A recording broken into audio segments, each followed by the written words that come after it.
got a job. I got a job working in hotellery, even though I didn't go to school. I got a job first of all, I started as a hostess in the restaurant, and then sort of a manager, and then I went on. I really wanted to. I was kind of interested in hotel life, and they say the heart of hotellery is at the front desk. So I got a job working at the front desk, first as a clerk, and then as an assistant night manager, and then assistant manager in the day too. That was at the Westin and the Hilton, manager. The jobs that we've all had, when you look them up, like on Google or whatever, like hostess, like with the job description, they'll tell you, or the company will tell you what it's like to work there. Mm-hmm. They won't be honest, you know, Okay. but you know what it's like to work there, right? Yeah. So can you tell me like about like the work environment there, like in a physical sense, like visually, but also like in an emotional. I can say it in one sentence. Okay. It's kind of weird, but you didn't work to live, you lived to work. And I realized that somehow it was just so involving that, especially being an assistant manager, you just like, you breathed, and all your friends were hotel friends, you dreamed about it, you lived everything surrounded hotel, and it was just a very high energy and incredibly high stressful job. And so it just kind of ate all of you, and I realized that Were you able to, because you were just saying how you couldn't do anything else but hotellery, were you able to do any art during the hotellery time? Or very not? little actually. Very little, and maybe that's what disturbed me. I realized that I just can't.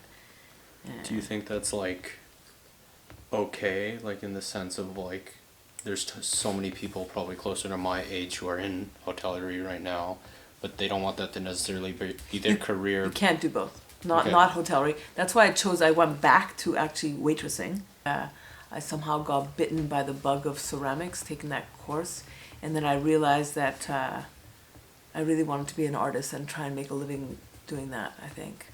I don't think I could have done it if I would have stayed in hotellery, and I think I realized that. That's why I quit. The people who are in charge of these jobs, did they seem to care that you didn't have any free time to yourself? Or did they want you to be a workhorse?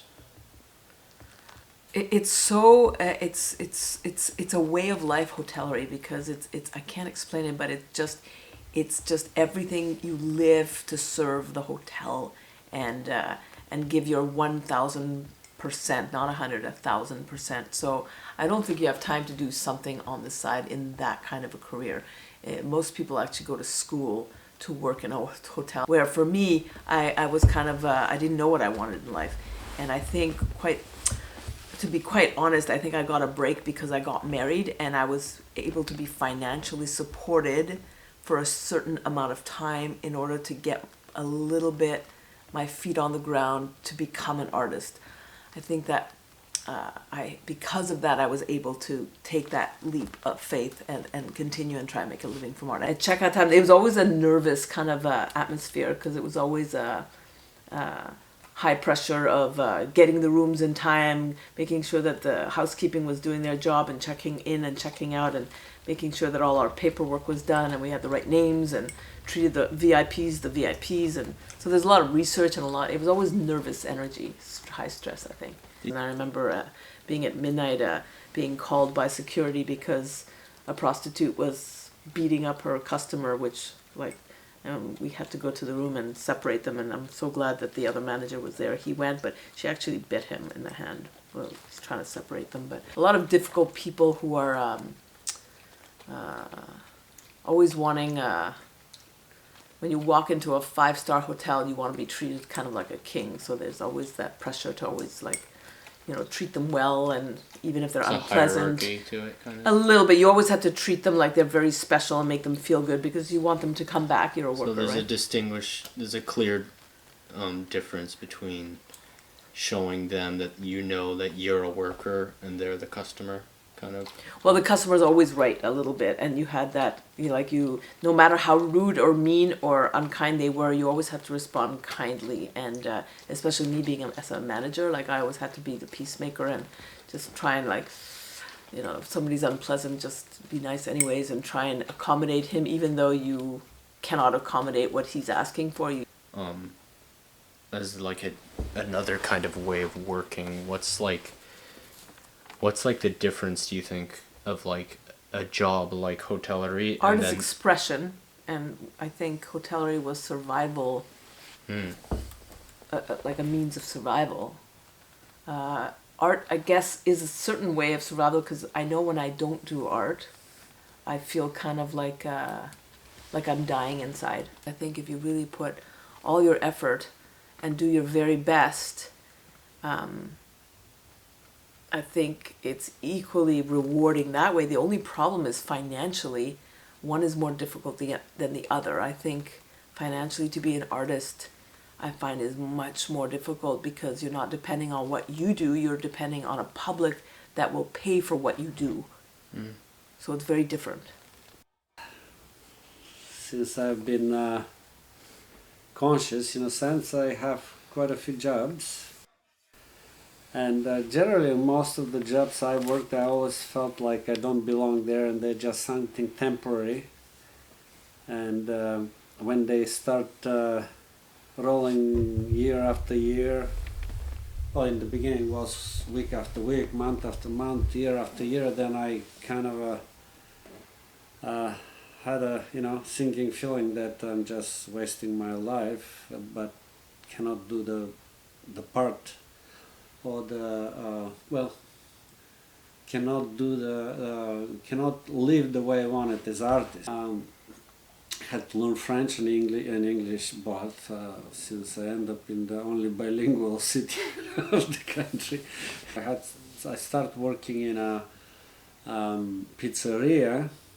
My shift started at 11 o'clock at night until 4:30, 5 in the morning. So I would get the first metro on the way back home, with salad, with steaks. Sometimes the guys will drop them on the ground, because they always were in this frantic hurry, and without cleaning them even, they will put them back on the plates, which disgusted me a lot. There was this very gloomy feeling after 11 o'clock, but around 1 o'clock there will be the people coming from the bars who were hungry and wanted to continue to drink.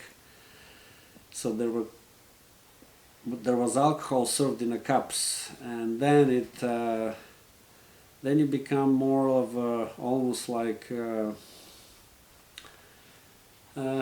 servant, clown, slave, almost, in a sense. I don't know how to explain it exactly, because most of them were rich people coming there, and they just wanted to be entertained, and they would yell at you, they will ask you to do all kinds of orders which are irregular, and also there was a very eerie feeling, almost I felt like, comparing it now as the Hunger Games, a crowd of the super rich who were living up in these isolated areas where they were out touch with reality. The more they are pleased by us, the bigger tip they will give. how did it feel like being someone with like a master's degree in fine arts, or in and then working? It felt very humiliating, because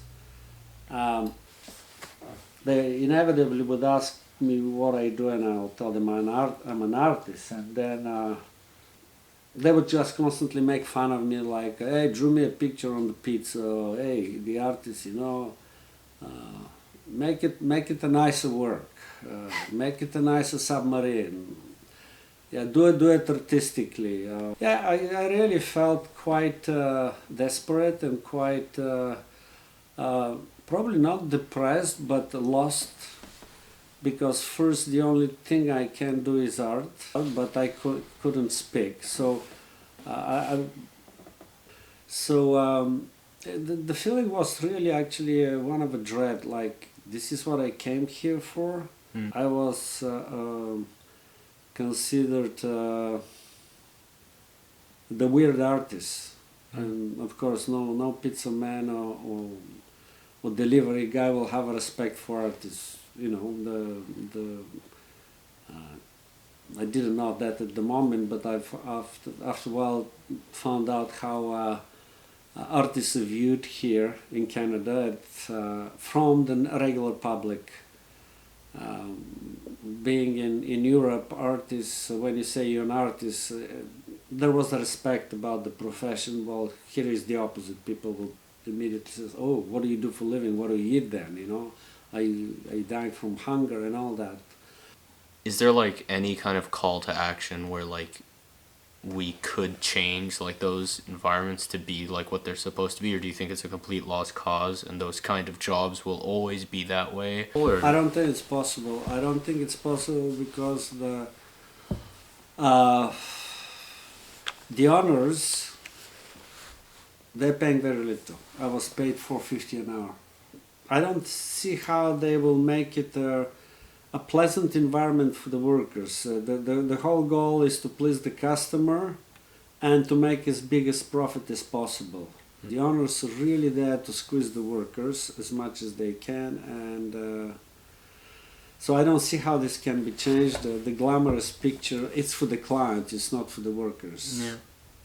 The thing is that if somebody tells me, well, just, don't complain, just work about it, I'll say no.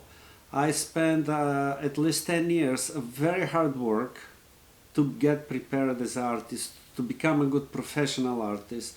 I spent enormous amount of money. I sacrificed parties and all kinds of entertainment in order to really perfect my skills.